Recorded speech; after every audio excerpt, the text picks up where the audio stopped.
Hello friends, bonjour. Welcome to my YouTube channel Krishang Friends Learning. In today's video, I will introduce you with être verb in French. So, what are être verb? Friends, just like in English, verbs are a means to conjugate with their subjects, which can be a person, place, or a thing. But in French, these conjugations are a bit different and sometimes irregular when their conjugation change with their subjects. Être verbs are divided into singular and plural forms.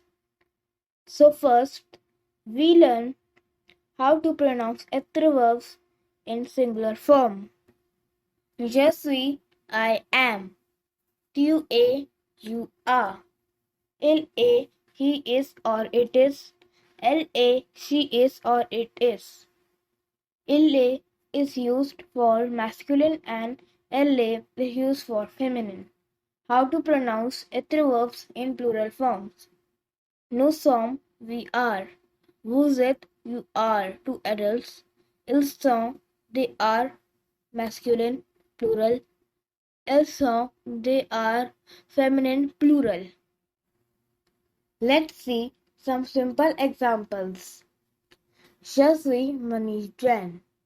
I am Manish Jain. Tu es beau. You are handsome. Il est content. He is happy. Elle est belle. She is beautiful. Nous sommes étudiants. We are students. Vous êtes. You are a teacher. Ils sont heureux. They are happy. They are happy. Elles sont danseurs. They are dancers. So that's all for the day. We will meet in my next video. Please subscribe our channel. Thank you for watching.